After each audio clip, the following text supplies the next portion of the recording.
The basic principles of the magnetic drive pump.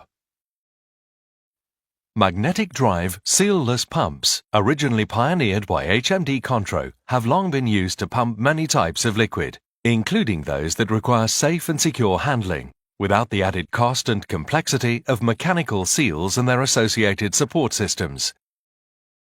This short video explains how this is achieved. The principle of operation for a magnetic drive pump can be best understood by building the pump up component by component. Firstly is the pump casing, consisting of the suction and discharge flanges and the casing volute. Inside the casing sits the impeller. Rotation of the impeller imparts energy to the liquid, causing the pump to operate. The impeller is supported by the internal pump shaft and shaft sleeves. The shaft is supported by the bush holder, consisting of a rigid holder and bushes or bearings which run against the shaft sleeves. Completing the inner rotor assembly is the inner magnetic ring. This is a ring of coaxially arranged outward-facing permanent magnets, which are fully encapsulated with a resistant metallic sheathing.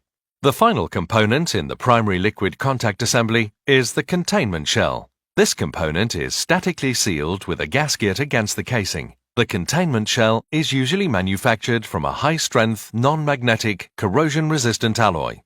Outside of the primary pressure boundary is a second outer magnetic ring with magnets that face inwards.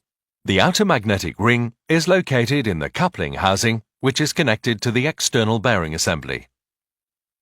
When the pump is filled or primed, it can be seen how the liquid is completely contained without the use of any dynamic seals.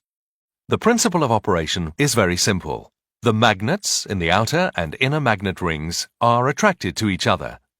So, as the electric motor rotates the outer ring, the inner ring rotates at the same speed, thus rotating the impeller and causing liquid to be pumped. To help understand how the magnetic coupling works, this animation views the coupling axially. The containment shell, shown in green, is positioned between the two attracting magnetic rings and will be subjected to the rotating magnetic circuits as the outer and inner magnetic rings rotate. For strength and temperature resistance, the containment shell is usually manufactured in a metallic material, which is electrically conductive. It is this property and the rotating magnetic circuits that causes eddy currents to be inducted in the containment shell. These induction losses manifest themselves as heat and have to be accounted for when selecting the pump. It is important to understand that a small portion of the pumped liquid is also used to cool the magnetic coupling and lubricate the internal bearings. The pump uses the pressure generated by the impeller to feed a small amount of pumped product into the bush holder. Here, the flow splits. A small portion of the flow lubricates the internal plane bearings and returns to the pump casing volute. However, the majority of the flow enters the holes in the pump shaft and travels to the rear of the pump, where it splits radially and flows along the annulus between inner magnetic ring and the containment shell. As already mentioned, the metallic containment shell has associated losses which need to be cooled, and it is this internal flow that provides this cooling. After the flow has traveled over the inner magnetic ring, it then rejoins the bulk flow in the casing volute via the return feed hole behind the rear of the impeller.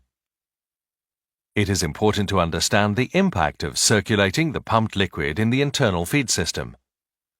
As the liquid is circulated, its pressure drops and temperature increases, and for safe and reliable operation, the liquid needs to remain stable at all times.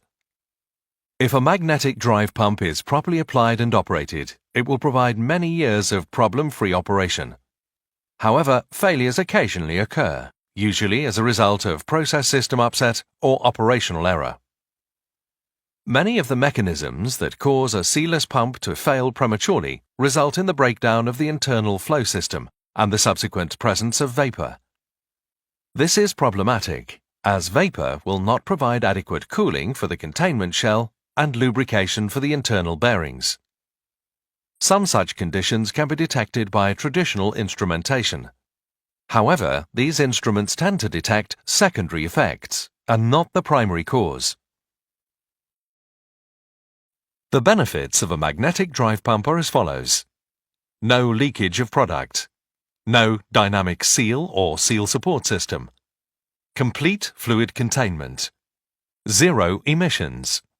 Cost-effective installation. Improved operator safety. Protection of the environment. Please contact Sundyne HMD Contro for further details. HMD Contro.